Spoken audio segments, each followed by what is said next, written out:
नमस्कार साथियों, स्वागत है आप सभी का आरएनए बाई अंकित अवस्थी पर। मैं हूं अंकित अवस्थी। आप हैं इस समय मेरे साथ में वर्ल्ड ज्योग्राफी की क्लासेस में। वर्ल्ड ज्योग्राफी की क्लासेस में आज जिस विषय का हम चर्चा करते हुए आगे बढ़ना चाहते हैं, इसमें कल जहां हमने अपनी कक्षा को छोड़ा था, कक्षा थी कि किस प्रकार से पृथ्वी घूमती है। आज के सेशन में हम आपको बताएंगे कि अर्थ के रोटेशन से क्या क्या प्रभाव पड़ते हैं। अर्थ सूरज के किस तरह से चक्कर लगाती है, चक्कर लगाते समय दिन और रात क्यों बनते हैं, ऋतुएं क्यों बनती हैं यानी सीजन्स क्यों बनते हैं, सीजन बनने के साथ साथ उत्तरी गोलार्ध और दक्षिणी गोलार्ध में टेम्परेचर का अंतर क्यों होता है। इसके साथ साथ हम ये भी जानेंगे कि साइक्लोन क्यों बनते हैं, एंटी साइक्लोन क्या होता है, क्योंकि आज ही के सेशन में हमने करंट में भी इस चीज को डिस्कस किया था।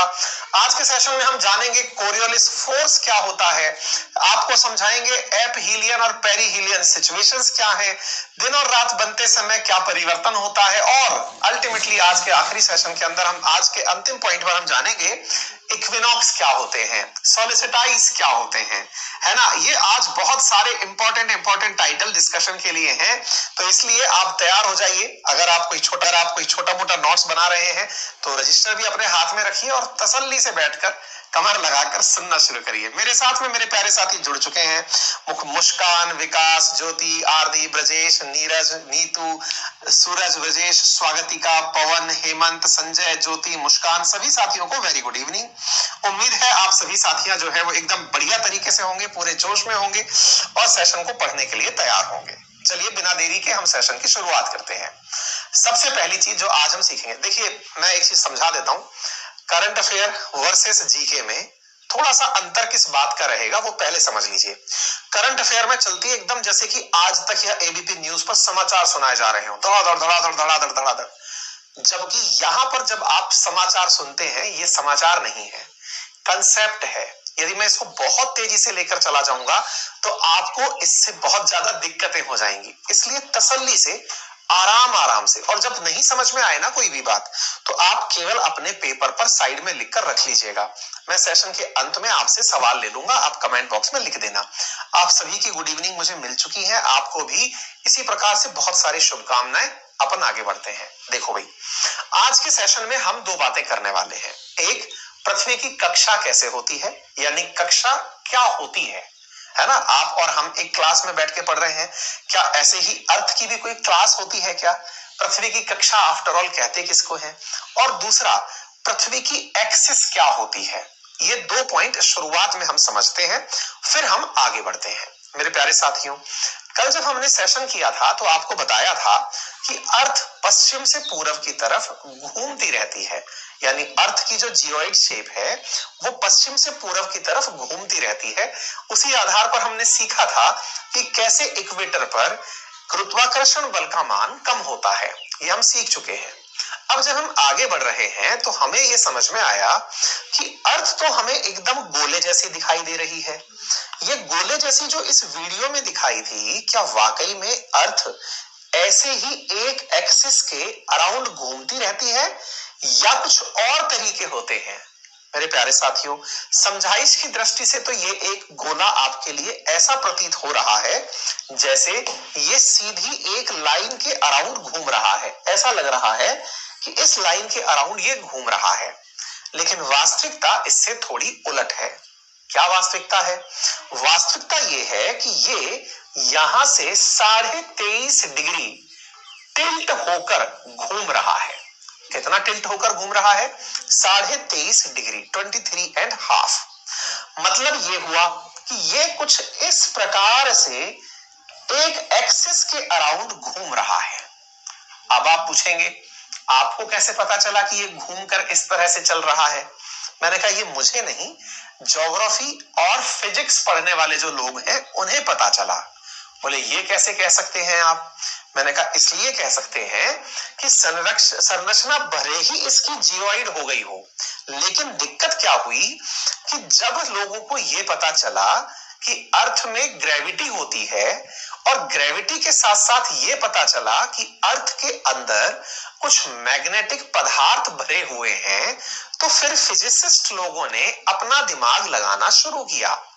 दोबारा ध्यान से सुनिएगा, मैंने क्या कहा, अर्थ के केंद्र के अंदर जो पदार्थ भरे हुए हैं, जो एलिमेंट भरे हुए हैं, जैसे निकल और आयरन, तो इन पदार्थों के होने से वैज्ञानिक, विशेष रूप से जिन्हें थोड़ी फिजिक्स आती थी, उन्होंने दिमाग लगाना शुरू किया कि यार इनकी तो जो नेचर है निकल और आयरन की, ये तो मैग्नेटिज्म को फेवर करती है। और मैग्नेट के अंदर बचपन से हमने एक चीज पढ़ी है, क्या पढ़ी है, हमने मैग्नेट के अंदर पढ़ा है कि मैग्नेट जो है वो दो पोल रखती है। अर्थात बचपन में हमने एक चीज बहुत अच्छे से पढ़ी है कि मैग्नेट चाहे इतनी बड़ी हो या फिर इतनी सी हो, दोनों ही स्थिति में उसके दो पोल होते हैं। एक पोल नॉर्थ होता है, एक पोल साउथ होता है। एक नॉर्थ होता है, एक साउथ होता है। अगर हम इस मैग्नेट को छोटे छोटे टुकड़ों में भी तोड़ दें तो भी उसके दो पोल बनकर आते हैं।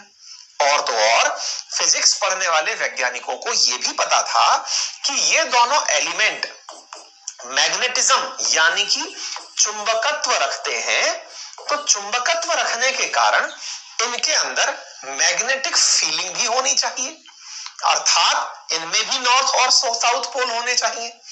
इसी एनालिसिस को जब अर्थ पर चेक किया गया तो वैज्ञानिकों को यह पता चला कि अर्थ जिस तरह से घूम रही है, असल मायने में उसका जो मैग्नेटिक पोल है वो इधर की तरफ टिल्टेड है।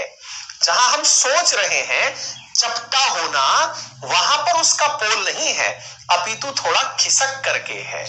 अब आप पूछेंगे ऐसा कैसे हुआ? इसका कोई एक्सप्लेनेशन नहीं है कि ऐसा क्यों हुआ। अर्थ है जिस तरह से अलाइन हुई वो उसकी मर्जी है। यानी हमें दिखते भला गोला यूं हो कि भाई दिखने को तो हमें ये कद्दू जैसा लगता है, कद्दू जैसा लगता है, ये कद्दू है, ये कद्दू है, यानी ऊपर से हल्का सा चपटा, नीचे से हल्का सा चपटा। टेक्निकली हमको लगना चाहिए कि ये ऐसे घूम रहा है, लेकिन ये घूम सेंटर से रहा है 23.5 डिग्री टिल्ट होकर। तो मैंने आपको इसमें ज्यादा रिसर्च नहीं करानी, केवल इतना बताना है कि ये कंफर्म कैसे हुआ कि अर्थ टिल्टेड है। पहली बात आपको यदि समझ में आ गई हो तो बढ़िया है, नहीं आई तो परीक्षा में काम तो केवल इतना ही आएगा कि अर्थ जो है वो 23.5 डिग्री अपनी अक्ष से घूमी हुई है, 23.5 डिग्री का कोण बनाती है। क्लियर हो गया? अच्छा, अब अगर ये 23.5 डिग्री का कोण बनाती है तो ये 66.5 डिग्री क्या है? देखिए ध्यान से समझिएगा। 23.5 डिग्री यदि आपने इस जगह से कोण चेक किया है तो अधिकतम जो कोण ये और बचा हुआ छोड़ती है, क्योंकि अल्टीमेटली 23.5 में 90 में से अगर 23.5 आप माइनस कर देते हैं तो जो बचता है दैट इज 66.5। यानी ये अपने द्वारा जो कोण बचाती है वो 66.5 का बचाती है।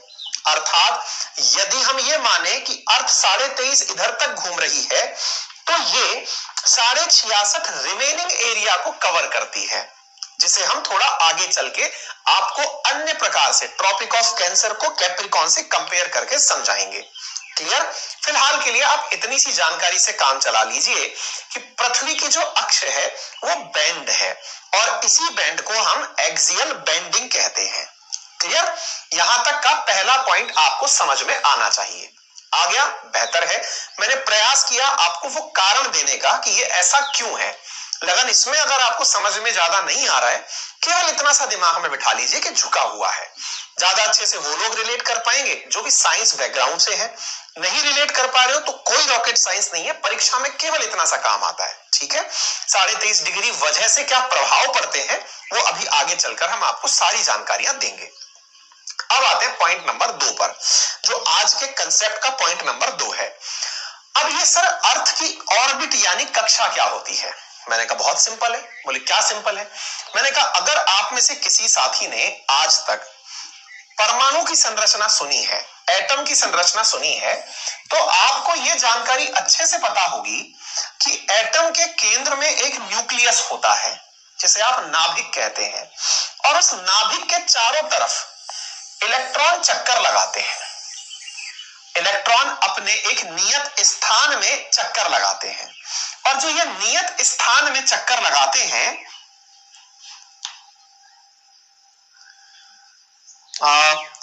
नीलम कुछ लिख रहे हैं, सर आपकी लैंग्वेज तो समझ में आ जाती है, बट प्रिपेयर वाली लैंग्वेज पूरा अलग होती है। बेटा ऐसा नहीं है, पता नहीं आप कहना क्या चाह रहे हैं। प्रिपेयर वाली लैंग्वेज पूरा समझ में नहीं आती। विचार करिएगा, थोड़ा वेट करिएगा। यश पृथ्वी पूछ रहे हैं क्या सर ये क्लास रिकॉर्डेड भी मिलेगी? पूरे साल भर मिलेगी बेटा, जब तक आपका सब्सक्रिप्शन है तब तक मिलेगी, परेशान ना हो, ठीक है। यशपाल लिख रहे हैं कि वो लेट हो गए हैं, आजकल मैं टाइम से आ रहा हूं। मैंने आपको कारण दे रखा है, जीके की क्लास टाइम पर ही शुरू होंगी, क्योंकि इसमें कुछ भी करंट नहीं है, जो है वो ऑलरेडी बना हुआ है, उसे तो कभी भी तैयार किया जा सकता है। करंट की क्लास में मैं लेट आता हूं क्योंकि उसको तैयार करने में हमें हर दिन ऐसा लगता है कुछ नया सीख लो, है ना। चलिए, अभी बीच में अगर आप इस तरह की कोई जरूरी जानकारी हो तो ही लिखें, अदरवाइज आप पढ़ते चले, एंड में मैं आपके सारे सवाल ले लूंगा, है ना। मैं क्या कहना चाह रहा हूं, इधर देखिए, ये रहा हमारा नाभिक, न्यूक्लियस। अब न्यूक्लियस के चारों तरफ हमको पता है इलेक्ट्रॉन चक्कर लगाते हैं। इलेक्ट्रॉन जिस जगह चक्कर लगाते हैं, उसी चक्कर लगाने वाले क्षेत्र को ही तो आप ऑर्बिट कहते हैं। ऑर्बिट का मतलब एक वो निश्चित स्थान जहां पर इलेक्ट्रॉन चक्कर लगाता है, वो उसकी ऑर्बिट होती है। जिस कमरे में वो रहता है वो ऑर्बिटल होता है, ये आप अच्छे से जानते हैं। एग्जैक्टली ऐसे ही पृथ्वी किसी चीज का चक्कर लगा रही है, अर्थात जैसे नाभिक के चारों तरफ इलेक्ट्रॉन चक्कर लगाता है, कुछ उसी तरह से हमारी अर्थ नाभिक के रूप में सूरज के चारों तरफ चक्कर लगा रही है। ये जिस रास्ते में चक्कर लगाती है उसे ही हम अर्थ की ऑर्बिट कहते हैं। क्लियर? मैं आपसे एक छोटा सा सवाल पूछ रहा हूं, विचार करिए कि अर्थ की ऑर्बिट आपके दिमाग में आ रही हो तो आपसे एक बार जानकारी के लिए पूछ लिया जाए कि बताइए सूरज से पृथ्वी की दूरी कितनी किलोमीटर होगी। हालांकि कंटेंट में विजिबल है, फिर भी अगर आप ना देख पाए और बोल पाए तो कमेंट बॉक्स में बताएं, सूरज से पृथ्वी की दूरी कितने किलोमीटर होगी। यदि तथ्यात्मक जानकारी चाहिए, हमने कमेंट बॉक्स में लिखा, हमने यहाँ कंटेंट में लिखा है। फिर भी आपकी जानवीन जानकारी जो हम आम बोलचाल की भाषा में रखते हैं साथियों, ये लगभग 15 करोड़ किलोमीटर होती है। 15 करोड़ किलोमीटर एक एवरेज डिस्टेंस है सूरज से पृथ्वी की, लेकिन ये एवरेज है। इसका मतलब ये हुआ कि एवरेज शब्द तभी यूज किया जाता है जब वैल्यूज अलग अलग होती हैं। जी हाँ, बहुत सारे विद्यार्थियों ने लिखना भी शुरू कर दिया है कि यहां से मिलियन में देख करके 15 करोड़ किलोमीटर, ठीक है। मैंने शब्द क्या बोला? औसत दूरी। औसत का मतलब क्या हुआ? औसत कैसे निकाला जाता है? सोचिए, मैं अगर आपसे ये कहूं कि क्लास के अंदर 3 विद्यार्थी हैं, एक के नंबर आए हैं 5, एक के आए हैं 10, एक के आए हैं 15, बताइए क्लास का औसत क्या रहा? ऐसे ही तो निकालते हैं ना आप क्लास का औसत बताते हैं, सर क्लास का औसत 10 रहा, अर्थात आपने इन तीनों को जोड़ा, 25 5 30, 3 लोगों का था, इसलिए औसत 10 नंबर निकल कर आया। क्लास का एवरेज मार्क्स 10 मार्क्स है।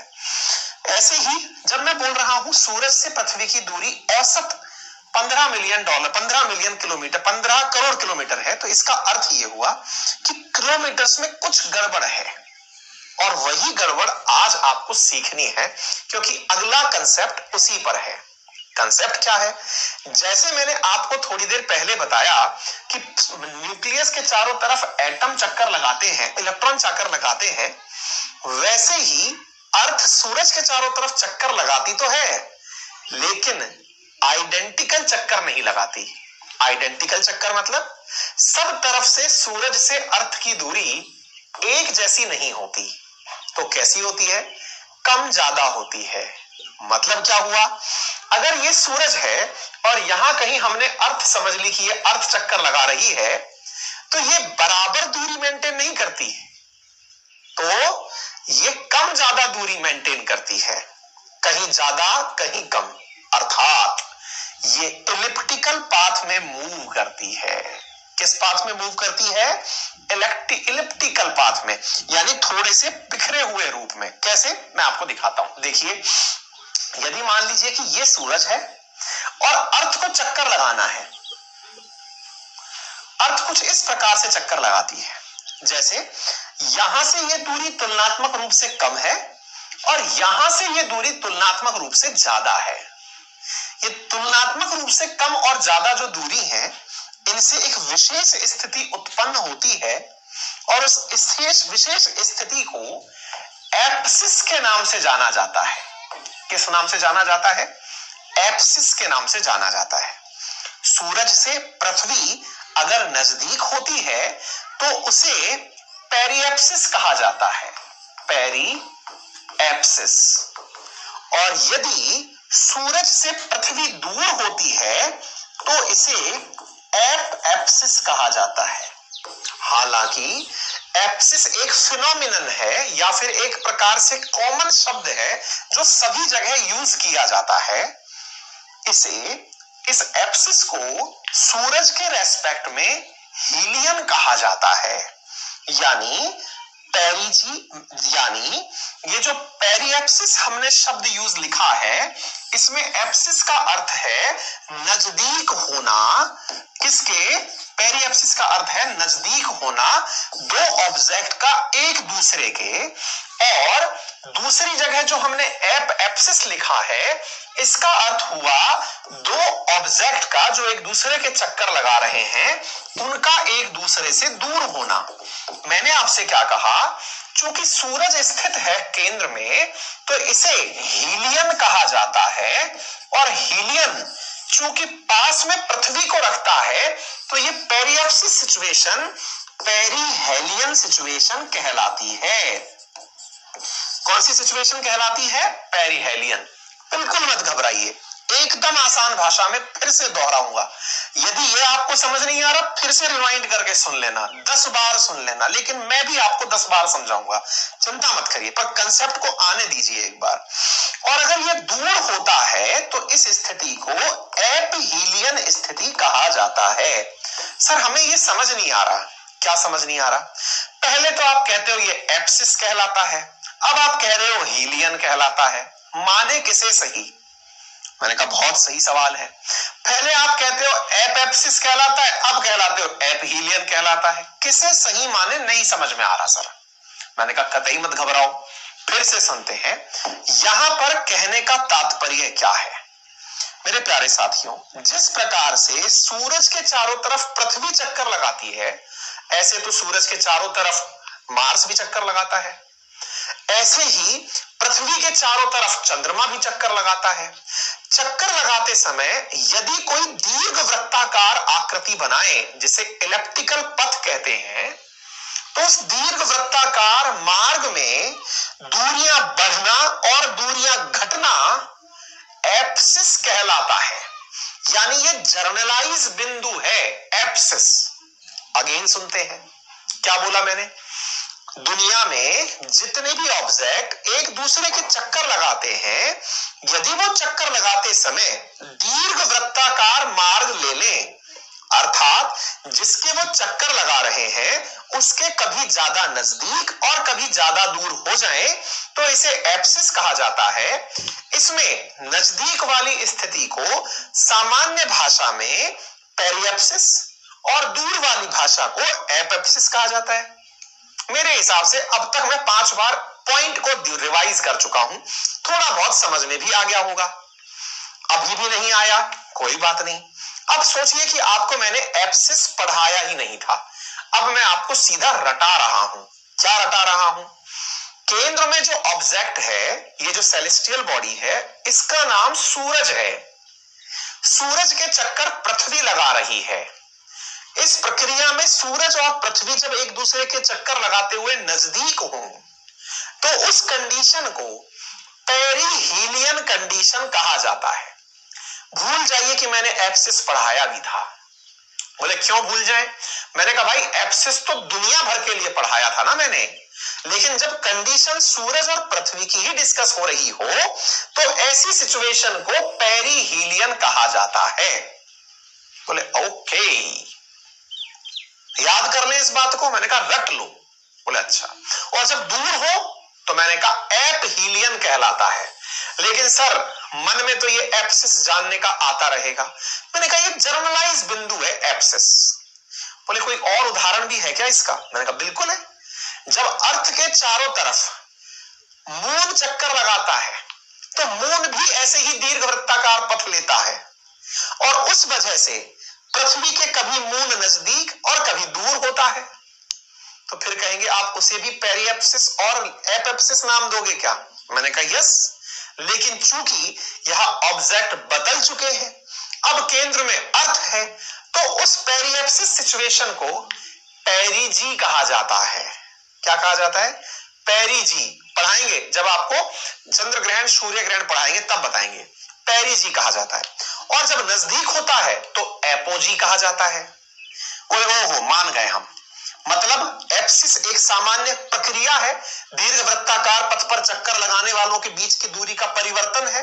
जब केंद्र में सूरज होता है तो इसे पेरिहीलियन कहा जाता है, जब पास हो। दूर होता है तो एपहीलियन कहा जाता है।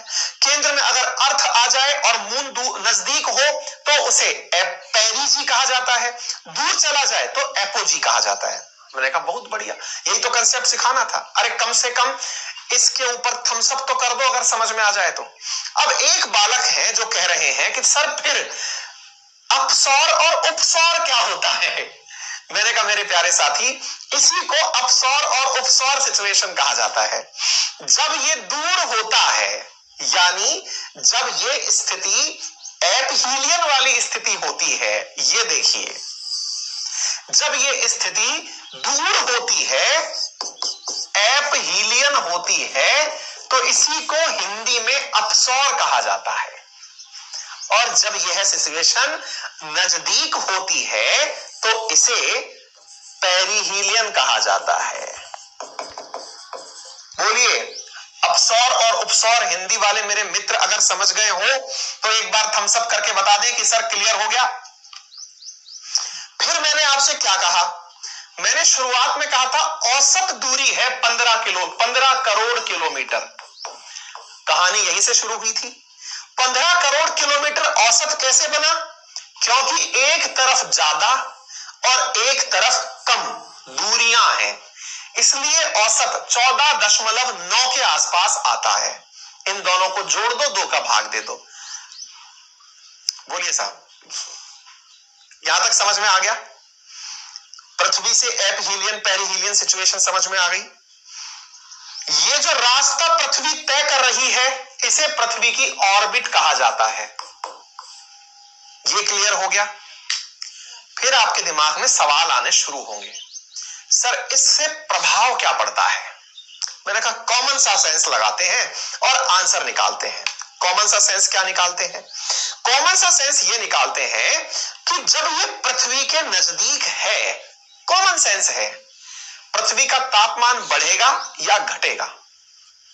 सोचिए, जब पृथ्वी के ये नजदीक है तो पृथ्वी का तापमान बढ़ेगा या घटेगा? आंसर स्वाभाविक है, सर बढ़ेगा, क्योंकि ये नजदीक है, यानी इंक्रीज होगा। अच्छा, और जब ये पृथ्वी से दूर होगा सूरज, तो पृथ्वी का तापमान कम होगा। दिमाग में सिचुएशन आएगा, सर ये कब होता है ऐसा? अब हमें वो तारीखें बताओ कि ये कब होता है। मैंने कहा चलिए आपको लेकर चलते हैं, लेकिन एक बार के लिए इसे वीडियो से विजुअलाइज भी कर लीजिए। अर्थ कैसे चक्कर लगाती है उसको भी समझ लीजिए और तारीखें भी जान लीजिए। तारीखें तो क्या है साथियों? 3 जनवरी के दिन, देखिए ये लिखा हुआ है एप्सिस, इसी को ही हीलियन सिचुएशन कहा जाता है। पास की सिचुएशन, पेरी, P फॉर पास, P फॉर पेरी, ठीक है। जब दूरी 14.7 करोड़ है, उस समय दिन होता है 3 जनवरी। तारीखें फिक्स हैं कैलेंडर के अंदर, कई जगह 3-4 का अंदर आपको आंकड़े में अंतर दिख जाएगा। जैसे मैंने यहाँ 3 जुलाई जब लिखा है, कई किताबों में यहाँ 4 जुलाई लिखा है। सर ऑप्शन में पूछ लिया गया तो एकदम नजदीक वाला नहीं पूछा जाता है। क्यों नहीं पूछा जाता है? मैंने कहा कारण बताएंगे, क्योंकि एक साल लीप ईयर भी होता है, इसलिए कभी भी एग्जैक्ट नंबर नहीं पूछा जाता है, मंथ पूछ लिया जाता है, ठीक है। जैसे यहां पर एपोएप्सिस, एपोएप्सिस समझ में आ चुका अब आपके? एपहीलियन सिचुएशन, जब ये दूर है, उस सिचुएशन को कब देखा जाता है? 3 जुलाई को देखा जाता है। और जब नजदीक वाली स्थिति है, तब क्या देखा जाता है? 3 जनवरी देखा जाता है। अब आप में से कुछ लोगों का दिमाग एकदम, जिनको हल्की फुल्की नींद आना शुरू हो चुकी थी, प्रेशर में आ गया होगा। सर 1 मिनट, गलत पढ़ा दिया आपने। हमने कहा भाई मैंने गलत कैसे पढ़ा दिया? सर आपने गलत यूं पढ़ा दिया, आप देख रहे हो 3 जनवरी कड़ाके की ठंड होती है, कुछ भी उल्टा पढ़ा दिया महाराज आपने। 3 जुलाई गर्मी होती है, गर्मी। आप कह रहे हो दूर होगा तापमान कम होगा, नजदीक होगा तापमान ज्यादा होगा। ये नंबर गलत लिख दिया आपने, उल्टा लिखो। यहां जुलाई लिखो, यहां जनवरी लिखो। मैंने कहा हाँ ये तो सही कह रहे हो, शायद कुछ गड़बड़ हो गया दिखता है। नहीं, कुछ गड़बड़ नहीं हुआ। गड़बड़ क्यों नहीं हुआ, अब उसके लिए आगे की कहानी जानिए। आगे की कहानी क्या है? आगे की कहानी है पृथ्वी का सूरज के चारों तरफ जब चक्कर लगाना होता है तो वो टिल्टेड फॉर्म में चक्कर लगाती है। बोले कैसे चक्कर लगाती है जरा बताएं आप हमें।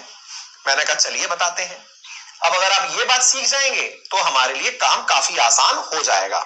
आइए देखते हैं। देखिए एक बात तो आप और हम अब तक ये जान चुके हैं, क्या जान चुके हैं कि पृथ्वी जो है वो टिल्टेड फॉर्म में रहती है। ये लीजिए आपको मैंने टिल्टेड फॉर्म में अर्थ दिखा दी। टिल्टेड का मतलब ये जो रॉड डली है ये टेढ़ी जा रही है, टेढ़ी। ये यहां से नहीं है, ये झुक के जा रही है। सीधी होती तो सीधी एक्सिस, टेढ़ी है तो टेढ़ी दिखाई दे रही है।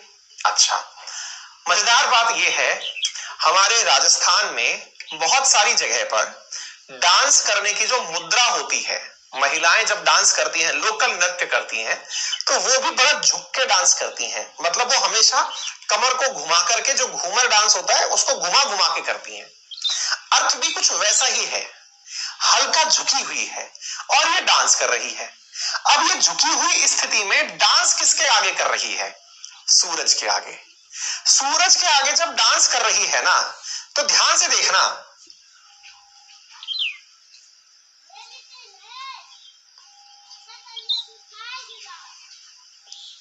फिर से देखो, फिर से देखना भाई। ये सूरज था, देखना इसके आगे क्या आ रखा है, ये लोहा आ रखा है, ये सूरज है। घुमा,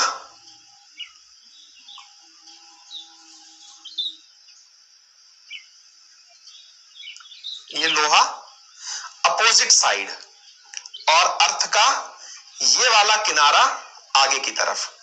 फिर से देखना, ध्यान से नोटिस करना, अर्थ के बीच में आपको ये लाइन दिख रही है, ये इक्वेटर है।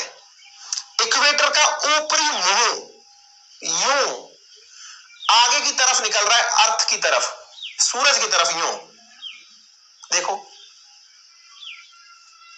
दिख रहा है? ये आगे से सूरज की तरफ झांक रही है, यूं करके झांक रही है, ऊपर वाला हिस्सा। क्लियर? अब देखना, नीचे वाला हिस्सा दूर है, ठीक है ना? अभी मैं पूछूं ऊपर वाले हिस्से को नाम क्या दिया अपन ने? North pole. नीचे वाले को नाम क्या दिया? South pole. अभी सूरज के सामने कौन है? नॉर्थ पोल, यानी नदर्न हेमिस्फीयर। पोल तो इन्हें कहते हैं। हेमिस्फीयर की बात करें तो अभी इसके सामने कौन सा एरिया है? नदर्न हेमिस्फीयर सामने। लेकिन अब नोटिस करना, अब इसके सामने कौन सा हिस्सा है? कमेंट बॉक्स में बता दो। सूरज के सामने ये वाला हिस्सा है या ऊपर वाला है? मतलब सदर्न हेमिस्फीयर है कि नदर्न हेमिस्फीयर है? समझ गए? Southern hemisphere. अब कहना क्या चाहते हो इसके आधार पर? मैंने कहा अब बताते हैं हम कहना क्या चाहते हैं। जब पृथ्वी यहां चक्कर लगा रही होती है तो जो आपने अभी जनवरी देखी ना, अब आप इसे गहराई से देखें, क्योंकि अभी तक आपने इसे कम गहराई से देखा था। अब आपको एक्सेस दिखाई दे जाएगी। मतलब कहना क्या चाहते हो? कहना हम ये चाहते हैं कि पृथ्वी को अगर आपने देखा तो इस समय पर जनवरी का जो समय मैंने बताया, उस समय सामने कौन सी स्थिति थी, कौन सी स्थिति थी मतलब पेरिहीलियन सिचुएशन में कौन सी चीज सामने थी, तो आंसर है सदर्न हेमिस्फीयर सामने था। कौन सी चीज सामने थी, सदर्न हेमिस्फीयर सामने था, समझे। और जब सदर्न हेमिस्फीयर सामने था तो जहां सामने जो चीज है उसे तो गर्मी ही लगेगी।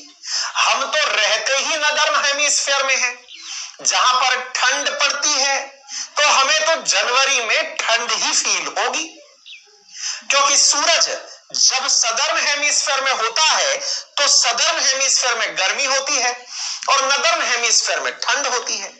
और जब सूरज का तापमान सदर्न की जगह नदर्न हेमिस्फीयर में होता है, यानी सूरज की डायरेक्ट किरणें नदर्न हेमिस्फीयर में पड़ती हैं, उस समय हमारे यहां पर इधर देख लीजिए गर्मी होती है। हमने जनवरी और जुलाई से इसे रिलेट क्यों किया, हमने सवाल क्या रेज किया था शुरुआत में, सवाल ये था कि सर जनवरी में तो तापमान बढ़ना चाहिए क्योंकि सूरज पृथ्वी के नजदीक आ रहा है। मैंने कहा सही सोच रहे हो, लेकिन सोचने में गड़बड़ केवल इतनी कर रहे हो कि हम सोचते हैं कि तापमान जब हमारे यहां कम है तो पूरी दुनिया का तापमान कम होगा, जबकि वास्तविकता ऐसी नहीं है।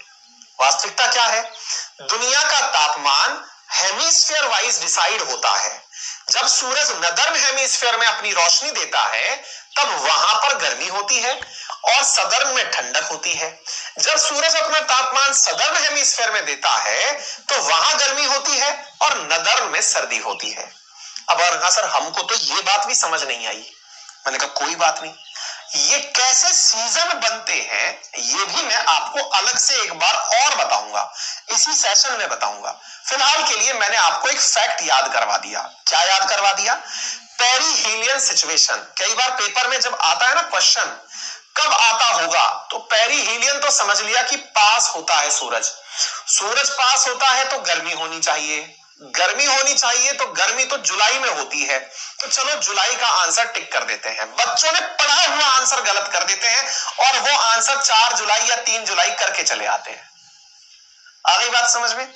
मैंने इतनी सारी बातें आपको क्यों बुलाई, भले ही सूरज पास आ रहा हो लेकिन महीना इंडिया में ठंड वाला ही चल रहा होता है। हमें इंडिया के रहने वाले विद्यार्थी हैं इसलिए इंडिया की बात पढ़ रहे हैं। चलिए आगे बढ़ते हैं साथियों। पृथ्वी कैसे घूमती है सूरज के, आइए देखते हैं। ये देखो सूरज के चारों तरफ अर्थ चक्कर लगाते हुए आपको दिख रही है, साथ में मून, ये देख रहे हो आप, ये मार्स चक्कर लगा रहा है और मार्स का पथ भी दिख रहा होगा। मार्स दूर दिख रहा है, मार्स नजदीक दिख रहा है। और दिखाता हूं मैं आपको, एक वीडियो और देखिए। ये मून रहा, ये सॉरी अर्थ, वो सन रहा, सन के चारों तरफ अब ये आपको अर्थ जो है ना चक्कर लगाती हुई दिखाई देगी। देखो ये हो गया, समझे आप। पेरिहीलियन एपिहीलियन सिचुएशन समझ में आ रही है। ये नजदीक आ गए, ये दूर चले गए। क्लियर है, वीडियो से समझ में आ गया। मैंने आपको ये लिखित में दे दिया, पेरिहीलियन क्या है, एपिहीलियन क्या है। सूरज और पृथ्वी के बीच सबसे अधिक दूरी जब होती है वो स्थिति अपसौर कहलाती है। उपसौर जब सूर्य और पृथ्वी के बीच की दूरी सबसे कम होती है उपसौर कहलाती है। उम्मीद है मेरे प्यारे साथियों को ये बात समझ में आ गई होगी। हाँ जी, ज्योति प्रकाश पांडे पूछ रहे हैं कि सर रेवोल्यूशन के साथ रोटेशन भी होता है क्या। बिल्कुल, मैं अर्थ की गति ही आपको अगले पॉइंट पर पढ़ाने वाला हूं। क्या है अर्थ की गति, आइए मैं आपको बताता हूं। ये रही मोशन ऑफ अर्थ। यानी आपने अब तक दो चीजें सीखी, पहला अर्थ की एक्सिस के बारे में जाना, दूसरा अर्थ की ऑर्बिट के बारे में जाना। जब अर्थ की ऑर्बिट के बारे में जाना तो आपने दो कंसेप्ट जाने, पेरिहीलियन और एपिहीलियन। दोनों की वजह से दो तारीखें जानी। अब मैं आपको आगे लेकर चल रहा हूं क्योंकि एक मेरे प्यारे साथी ने सवाल पूछ लिया। क्या सवाल पूछा, सर अर्थ की मोशन कैसे होती है। मैंने कहा चलिए अर्थ की मोशन आपको बताते हैं। मेरे प्यारे साथियों, अपनी स्थिति में परिवर्तन को मोशन कहा जाता है। अब चाहे वो स्थिति में परिवर्तन अपने ही सापेक्ष किसी धुरी के हो या किसी अन्य रेफरेंस के हो। उदाहरण के लिए अर्थ के केस में जब हम बात करते हैं तो अर्थ दो प्रकार की गतियां दिखाती है। कौन सी?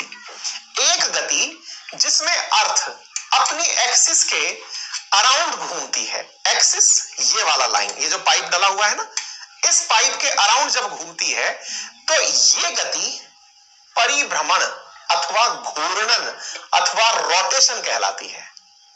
और जब ये घूमती हुई अर्थ सूरज के चारों तरफ चक्कर लगाती है तो इसे रेवोल्यूशन कहा जाता है।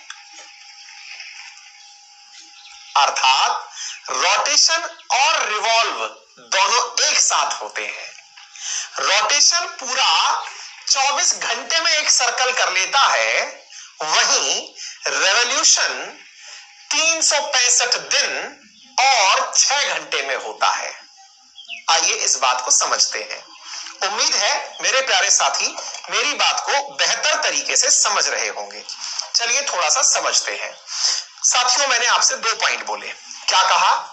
अर्थ अपनी एक्सिस पे 24 घंटे में घूमता है और पृथ्वी के चारों तरफ 365 दिन में चक्कर लगाता है। मैं आपको एक वीडियो के माध्यम से इसे समझाने का प्रयास करता हूं।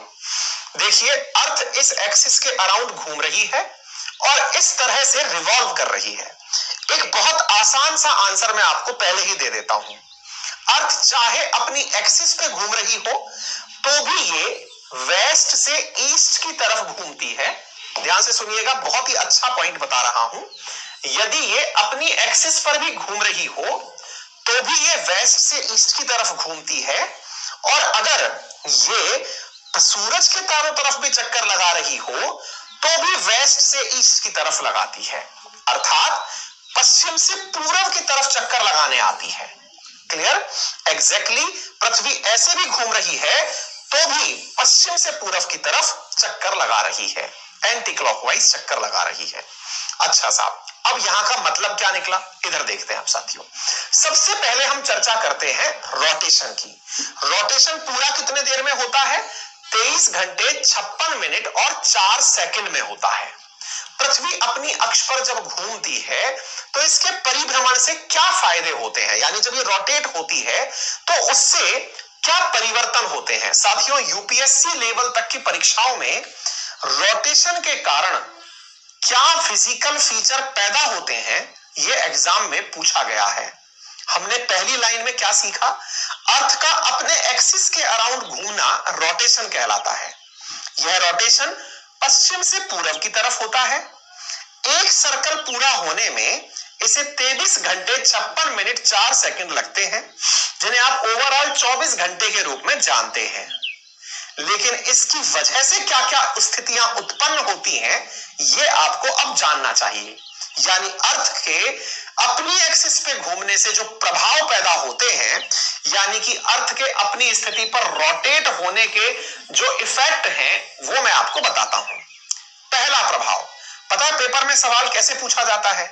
सवाल पूछा जाता है, सूर्य पूरब से उदित होता है, ये बात पृथ्वी के रोटेशन के कारण पता चलती है या रिवॉल्यूशन के कारण पता चलती है? और बच्चा वही माथा पकड़ लेता है। ये क्या पूछ लिया? पूछा गया कि सूरज पूरब से उदय होता है, यह बात पता कैसे चलती है? क्योंकि अर्थ घूम रही है अपनी अक्ष पर, इस बात से, या अर्थ सूरज के चारों तरफ चक्कर लगा रही है, इस बात से। है इंटरेस्टिंग पॉइंट। पहला पॉइंट जान लीजिए, इस बात का अंदाजा होना कि सूरज पूरब से उगता है, यह हमें केवल अर्थ के रोटेट होने से पता चलता है। बोले कैसे? मैंने कहा बताते हैं। देखिए, आपके सामने अगेन अर्थ है। अर्थ को अपनी एक्सिस पर घूमना है। आप कहीं इस अर्थ में यहां पर बैठे हुए हैं, ये रहे इंडिया वाले। इंडिया वाले देख लो अपने आप को, ये रहे आप। अब क्या हुआ, अब आप ध्यान से समझना। आप इंडिया वाले बनकर बैठे हुए हैं, इंडिया ये रहा, मैंने दिखा दिया। चलो इस तरह से दिखा देता हूं, ये दिखाई नहीं दे रहा आपको, है ना, थोड़ा सा ब्राइटनेस ज्यादा आ रही है। चलो आप समझ लो, आप ये मान लो ये अर्थ है और अर्थ के सामने यहां सूरज है। ठीक है। मुझे कैसे पता चला कि पूर्व से निकलता है? मैंने कहा आपको पता ऐसे चला कि अर्थ पश्चिम से पूर्व की तरफ घूमती है। मतलब ये कि भारत का जो पूर्वोत्तर किनारा है वहां सूरज सबसे पहले निकला और अर्थ ने यह घूमना शुरू किया। देखो मैं सूरज वही पकड़ के खड़ा हूं, अर्थ यूं घूम रही है। इसका फायदा क्या हुआ? फायदा यह हुआ कि हमारे दिन में दिन चढ़ना शुरू हुआ। सूरज धीरे धीरे पूरब से ऊपर की तरफ आता हुआ दिखा। देखो ये अर्थ है, मतलब भारत है। भारत को ऐसा लगने लगा कि सूरज मेरे ऊपर आ रहा है। अरे भाई, भारत के मैप को अगर हम देखें तो भारत के मैप को अगर आप यहां देखें, देखो शायद आपको विजिबल हो रहा हो, भारत के मैप को खुद से ये लगने लगा कि अर्थ जो है ना, मतलब सूरज जो है वो मेरे ऊपर आ रहा है।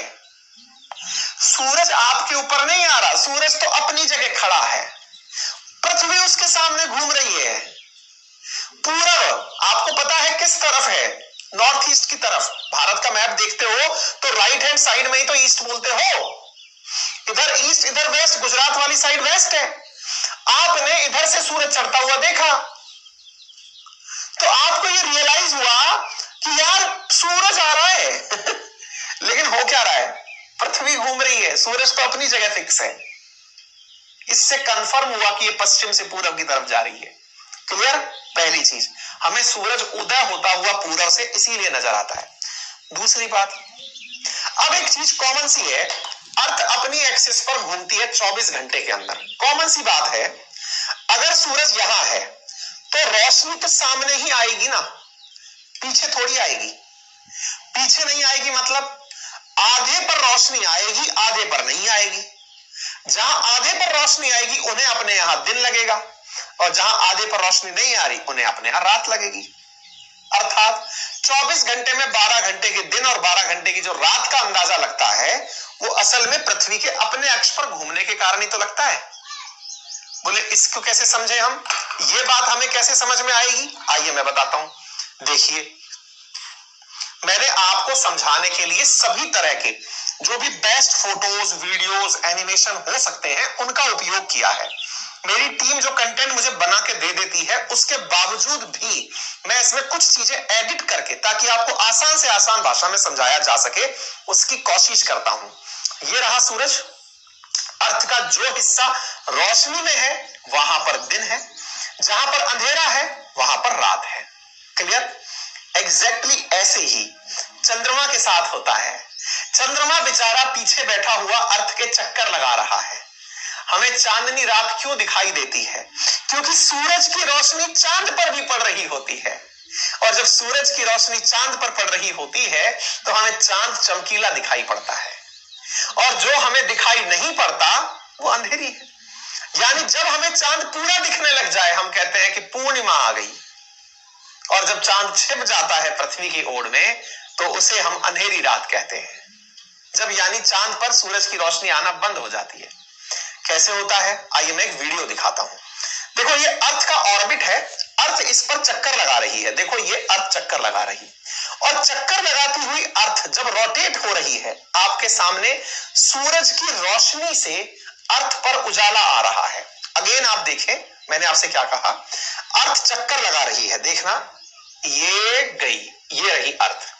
सूरज की रोशनी जितना इस पर आई, आधे आधे पर रोशनी के आने से दिन का फीलिंग आया।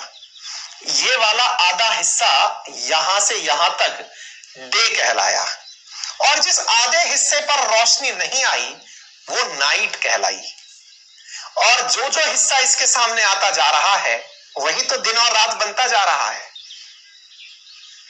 क्या आपको मेरी बात समझ गए? मिस्टर विपिन लिख रहे हैं कि मेरे साथ मेरे 6 साल का बेटा पढ़ रहा है और वो भी समझ गया। अरे वाह! तो इसका मतलब भाई मैं पूरी ईमानदारी से कोशिश कर रहा हूं, आपके बच्चे को मेरी तरफ से बहुत सारा आशीर्वाद नहीं। आपने इस बात को बोला, इसके लिए भी बहुत बहुत धन्यवाद। यानी इस कंसेप्ट को आज के बच्चे भी सीख रहे हैं, ये मेरे लिए प्राउड की बात है।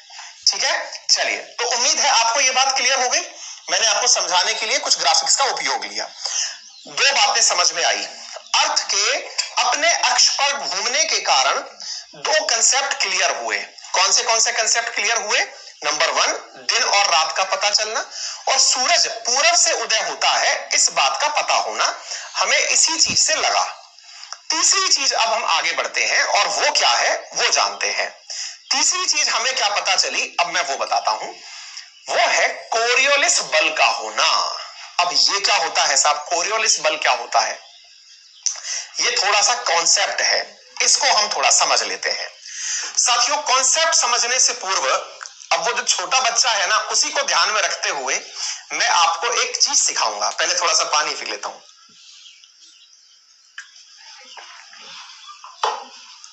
आपको अगर अपना बचपन याद हो तो एक झूला झूला करते थे हम लोग। यदि आपको याद हो, आजकल के जो पार्क हैं उनमें इस तरह का झूला लगा हुआ है। इसका कुछ नाम बोलते हैं, नाम किसी को पता हो तो कोई बताएगा? हाँ जी। और जो मेरे कुछ मित्र हैं जो इतने जिज्ञासु हैं कि वो विषय से भटक करके अपने आप को वैज्ञानिक लेवल पर ले जाते हैं, उनसे अनुरोध है कि वो अपने दिमाग को रोकें और इतना ही समझें जितना समझा रहे हैं। जैसे मतलब तारे चक्कर क्यों नहीं लगा रहे, तारों के पृथ्वी चक्कर क्यों नहीं लगा रही। अगर मैं इन तरह की बातें करने लगूंगा, ज्ञान की कोई कमी नहीं है, दुनिया में खूब सारा ज्ञान विकिपीडिया पर दिया हुआ है, नेट पर दिया हुआ है। मैं आपका समय बढ़िया तरीके से खराब कर सकता हूं, पर मत खराब करवाओ, है ना। जो टू द पॉइंट चीज है वो समझो। जी हाँ, मैरीगो राउंड नाम से ये झूला कहलाता है। चलो, आप लोग रिकॉग्नाइज कर गए, ये अच्छी बात है। अब अगर आप इसको समझ गए हैं तो अब आप इस झूले को ढंग से देखें। आप एक चीज नोटिस करेंगे कि यहां पर एक व्यक्ति बॉल को फेंक तो सीधा रहा है, लेकिन वो बॉल स्वतः ही दूसरी जगह चली जा रही है। देखो, उसको फेंकते हुए देखना, ये येलो वाला जो भाई है ना, ये देखो कैसे फेंकेगा, सीधा फेंक रहा है, लेकिन बॉल घूम के दूसरी तरफ चली जा रही है। ऐसे ही ये वाली बच्ची बॉल को सीधा फेंक रही है, ये देखो, लेकिन ये इधर चली गई। ऐसा क्यों हुआ? ये आंसर है कोरियोलिस इफेक्ट। बोले मैरीगो राउंड से कोरियोलिस इफेक्ट, ये क्या कहानी है? मैंने कहा चलो आप सिखाते हैं क्या कहानी है, ये तो सिखाना है आपको। कहानी ये है जनाब, अर्थ घूमती है ये बात हमें पता है, और मैंने आपको एक तस्वीर दिखाई थी जिसमें शुरुआत में आपको मैंने बात बताई थी। मैं आपको सीधा वहीं लेकर चलता हूं, फिर मैं मैरीगो राउंड पर लेकर आऊंगा। हमने अर्थ का घूमना यहां देखा, हमने इक्वेटर समझी थी, ये रही इक्वेटर, ठीक है। इक्वेटर से मैंने कोई भी वस्तु, हवा, पानी, इसे नॉर्थ पोल की तरफ फेंकना चाहा या फिर साउथ पोल की तरफ फेंकना चाहा, फेंकने पर वो वस्तु सीधा नहीं गई बल्कि अपने रास्ते को बदल गई। किधर बदली? मैंने कहा जब नॉर्थ हेमिस्फीयर की तरफ मैंने फेंका तो वो राइट हैंड साइड मुड़ गई। किधर मुड़ गई? Right hand side. और जब मैंने सदर्न की तरफ फेंका तो वो लेफ्ट हैंड साइड मुड़ गई। बोले ये लेफ्ट हैंड कैसे हुआ, ये भी तो राइट ही है। अरे हमने कहा नहीं भाई, इधर से देखोगे ना, चेहरा जब इधर करके रखोगे अपना, तो ये लेफ्ट की तरफ मुड़ता हुआ दिखाई देगा। जब आपका चेहरा इधर होगा तो ये आपको राइट की तरफ दिखाई देगा। है बड़ा अटपटा। कईयों के तो यही ऊपर से निकल गया होगा कि हमको पहले लेफ्ट और राइट तो समझाओ, बाकी कंसेप्ट तो हम बाद में समझते रहेंगे, हमको दिशा ज्ञान नहीं है, आप पता नहीं क्या पढ़ा दिए। चलिए देखते हैं साथियों, ये रहा अर्थ, ठीक है। आप यहां खड़े हैं, ये रहे आप। आपको नॉर्थ पोल की तरफ देखने को कहा गया है कि लीजिए आप नॉर्थ पोल की तरफ देखें। मैं नॉर्थ पोल की तरफ देख लिया, ये लीजिए साहब, नॉर्थ पोल की तरफ देखा तो मेरा राइट हैंड ये रहा जिसमें कलाया धागा बता है, राइट हैंड साइड, ओके। अब मुझसे कहा गया आप ये खड़े, अब तो मेरी टांगे आएंगी इधर की तरफ, मैं ये रहा। अब आप साउथ की तरफ देखें। बोले ठीक है। बोले साउथ की तरफ देखोगे तो साउथ की तरफ देखने पर, अब मैं उल्टा हो जाऊं, भाई ये तो ऊपर की तरफ देखने वाली सिचुएशन हो गई। अब मैं नीचे की तरफ लटक जाऊं, उल्टा लटका दूं मुझे, मेरा सिर नीचे, तो मेरा उल्टा हाथ, जिसमें घड़ी बांधते वही उल्टा हाथ है ना, मैं लटक गया, मेरी समझो टांग दिख रही है आपको, सिर नीचे है, ये लेफ्ट है, ये रहा लेफ्ट हैंड साइड। क्लियर? इतनी बात समझ में आ गई? पहले तो दिशा समझ लो, नॉर्थ की तरफ और साउथ की तरफ। नॉर्थ में राइट हैंड साइड दिशा ले लेती हैं चीजें, और साउथ में लेफ्ट हैंड साइड दिशा ले लेती है। पहले तो ये कंसेप्ट समझ लो, ठीक है साहब? इसके बाद क्या कहना चाहते हो? मैंने कहा इसके बाद मैं कहना चाहता हूं कि ये दिशाएं अगर आपने ले ली हैं, नॉर्थ और साउथ की दिशाएं आपने अगर पकड़ ली हैं, तो इन पकड़ी हुई दिशाओं के आधार पर मैं अब आपको कोरियोलिस बल उत्पन्न क्यों होता है अब वो बताता हूं। बोले बताइए। मैंने कहा देखो, कल हमने एक बात की थी आपसे, क्या कही थी? मैंने कहा देखो, इक्वेटर जो है ना वो इतनी बड़ी एरिया में फैली हुई है। बोले हाँ फैली हुई है।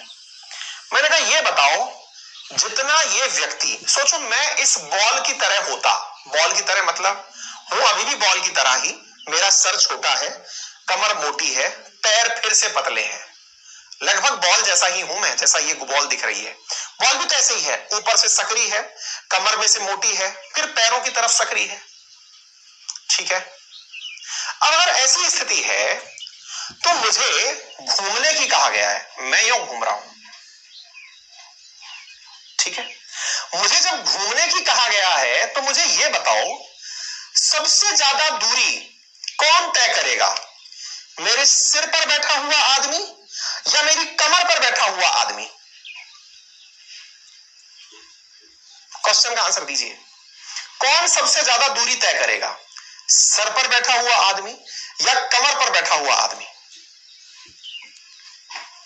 हंस रहे हो आप लोग कि सर पागल हो गए। कई लोग तो इसलिए हंस रहे, सब तो गेंद बता रहे हैं, अपने आप को बॉल बता रहे हैं। हाँ भाई, आपको अगर समझाने के लिए मुझे बॉल भी बनना पड़े तो मैं बन जाऊंगा। पता चल गया? यानी एक प्रकार से ये जो मेरी कमर पर बैठा हुआ व्यक्ति है वो तेज घूम रहा है। क्यों? क्योंकि ज्यादा डिस्टेंस ट्रेवल करनी है ना उसको, इसको तो करनी नहीं है, वो तो यही की यही गोल गोल गोल गोल घूम रहा है। Distance travel in a unit time, that means velocity ज्यादा। अब सोचो, तेज गति से चलता हुआ व्यक्ति अगर थोड़ा कम दूरी पर व्यक्ति को कोई सामान पास करेगा, यहां पर कम है, दूरी कम है तो वेलोसिटी कम है, इधर से इसको कोई वस्तु पास करेगा तो ज्यादा दूरी से, तेज चल रहा है तो यहां गाड़ी तेज चल रही है, तेज चल रही है, असल में गति ओवरऑल तो लिमिटेड है, वेलोसिटी फिक्स आ रही है, मतलब यूनिट तो एक तरह से निकल गए, 24 घंटे में दूरी तय हो रही है। लेकिन इतना ट्रेवल करना 24 घंटे में और इतू सा ट्रेवल करना अंतर है। ये अंदर की तरफ जब आप चल रहे हैं तो अंदर की तरफ चलने से दूरी कम हो रही है, यहां वेलोसिटी ज्यादा है, यहां कम है। तेज वेलोसिटी से कोई भी चीज फेंकेगी, कम वेलोसिटी की तरफ अगर जाएगी तो स्वाभाविक है ना, जो तेज जा रहा है वो आगे जाएगा और जो धीरे जा रहा है वो पीछे रह जाएगा। आप में से कईयों के ऊपर से निकल गई ये बात, कैसे जाएगा, फिर तो अर्थ में टेढ़े मेढ़े रास्ते बन जाएंगे। इसीलिए मैं वो झूला लेके आया था। ये झूला लाने का मुख्य उद्देश्य क्या था अब मैं आपको वो बताता हूं। आइए झूला वापस से देखिए। ये जो झूला है जिसका केंद्र बिंदु है, जो बाहर की तरफ वाला एरिया है वो तो बहुत तेजी से घूम रहा है, केंद्र बिल्कुल धीरे धीरे घूम रहा है।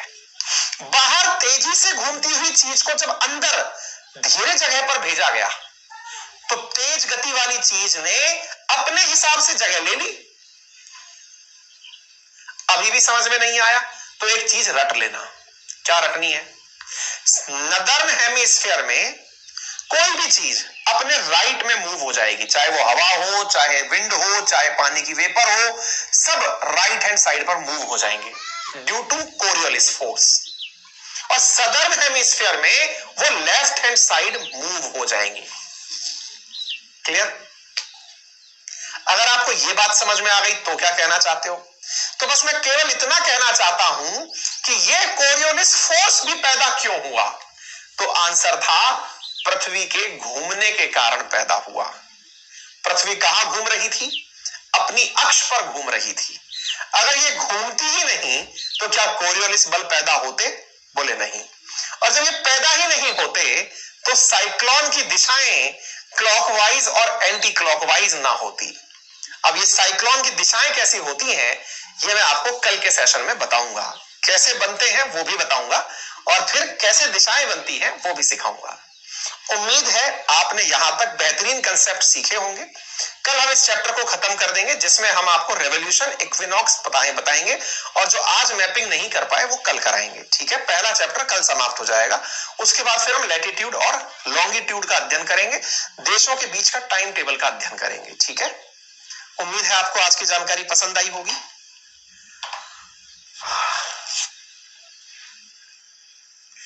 विपिन पूछ रहे हैं सर अर्थ घूमती क्यों है? क्योंकि किसी ने बचपन में इसको धोखा दे दिया तो दर दर घूमती फिर रही है। सर नोट्स कैसे बनाएं? इस सेशन के बाद में आप डाउनलोड कर लीजिएगा, बाकी जो आपको समझ में आए बनाते जाइए। चीजें तो मैं पूरी आपको उपलब्ध कराऊंगा। आनंद की अनुभूति हो रही है, बहुत ही बढ़िया, थैंक यू सो मच। मजा आया, थैंक यू सो मच भाई। आपके बस ये जो शब्द है ना, बस यही मेरी ऊर्जा है। इतनी रात को, सुबह से लेकर के रात तक अगर बने रहने की ऊर्जा है ना, तो वो ये आपके जो कमेंट्स है ना, दिल खुश कर देते हैं। थैंक यू सो मच, क्योंकि आपके लिए कुछ करने का दिल चाहता है। कहने को तो ये डायलॉग वीर ज़ारा मूवी का है, लेकिन सही मायने में आज मेरे और आपके बीच में लागू हो रहा है। आपके लिए जीने का दिल चाहता है, तो वो जो डायलॉग है ना, वो आप पर मार दिया, काम कर रहा है। मजा आ रहा है, मुझे भी मजा आ रहा है आप लोगों को कुछ नए तरीके से नए कंसेप्ट पढ़ाने में, नए तरीके से प्रेजेंटेशन देने में। अभी तक प्रेजेंटेशन बैठ के दिया करते थे तो फीलिंग ही नहीं आती थी, है ना। कल फिर मुलाकात होगी आप सबसे। अपना ख्याल रखें, बड़ों का सम्मान करें, छोटों को प्यार दें। और हाँ, अपने साथियों को बता देना ये वीडियो अभी तो लाइव गया, अभी रिकॉर्डेड फॉर्म में पहुंचने में 10 से 15 मिनट लेता है। अगर कोई भी आपका साथी ये सेशन ना देख पाए, 15 मिनट बाद ये एप्लीकेशन के रिकॉर्डेड फॉर्मेट में अपलोड होता है ना। 10-15 मिनट का लैग लगता है, तो उसके लिए परेशान ना हो। इतना तो आप कह ही सकते हैं कि सर ये लेवल जो कंसेप्ट का आपने दिया है, ये रेलवे एसएससी फैसएससी लेवल का तो नहीं है, ये तो समझ गए होंगे आप लोग। अदरवाइज मैं अब तक तो आपको फर्रे पकड़ा के एक चैप्टर उड़ा चुका होता। मैंने कहा ना साथियों, मैं विज्ञापन वाकई में जरूरत से कम करता हूं। क्यों? क्योंकि असल मायने में ये लेवल वो है जो आजकल के यूपीएससी के विद्यार्थी भी नहीं पढ़ रहे हैं। जो ऑनलाइन क्लासेस पढ़ रहे हैं ना, वो भी नहीं इन चीजों को पढ़ रहे हैं। उड़ा दिया जा रहा है, बस ऐसा होता है ऐसा होता है, वो पढ़ के निकल लेते हैं। और कोई नहीं जी, बढ़िया है। Thank you so much, take care.